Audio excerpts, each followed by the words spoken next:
আজকের চিকেন কষাটা কিন্তু দারুণ হয়েছে। হেই এভরিওয়ান, আমি পার্বতী চলে এসেছি আরেকটা নতুন ব্লগ নিয়ে। তো তোমাদেরকে দেখাচ্ছি।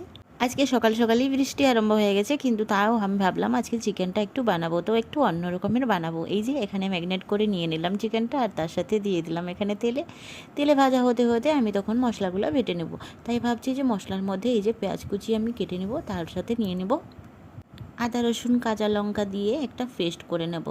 তা ওইদিকে চিকেনটা হতে হতে এখানে আমার বাটাটা হয়ে যাবে। তো এখানে দেখো চিকেনটাও ভাজা হয়ে গেছে। তো এখন একটু নামিয়ে নেব, তারপরে দিয়ে দেবো কড়াইতে একটু তেল। তো যাই হোক, একটু তেল দিয়ে দেবো। আর মাংসটা করব আজকে অন্য রকমের। তোমরা দেখতে থাকো যে কেমনভাবে আমি বানাচ্ছি। এটা কিন্তু ভেজেই বানাবো। তো ভাবছি আজকে ভাজা করে তো বানাইনি কোনো দিন, তো ভাবলাম আজকে একটু অন্য রকমের বানাবো। তো মেয়েকে বললাম যে চলো আজকে আমি অন্য রকমের বানাবো, তোমরা কেউ খাবে? তো বললো হ্যাঁ মা, আমরা খাবো। তো এখানে সব কিছু মশলা দিয়ে দিলাম, তার সাথে দিয়ে দিলাম একটু কাশ্মীরি লঙ্কা, তার সাথে কালারটাও জবরদস্ত আসবে।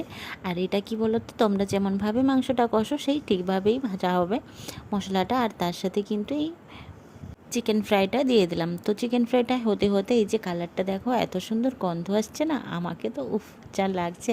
তো এখন গরমও অনেক পড়েছে, তো ভাবলাম একটু রেস্ট নিয়েই কাজ করা যাক। তারপরে আমি সব কিছু রান্না করে এখানে জল দিয়ে দিলাম। আর এখানে দেখো আমি রেডি করে নিলাম, কিছু ছবি তুললাম আর কিছু ভিডিও করলাম, তোমাদের সাথে দেখাচ্ছি। এই যে দেখো কেমন সুন্দর হয়েছে। তো যদি ভালো লাগে থাকে এই ব্লগটা, অবশ্যই একটা লাইক আর সাবস্ক্রাইব করে দেবে। ভালো থেকো, সুস্থ থেকো। আবার দেখা হবে ফেসবুকে, যদি দেখে থাকো তাহলে ফলো করে দেবে।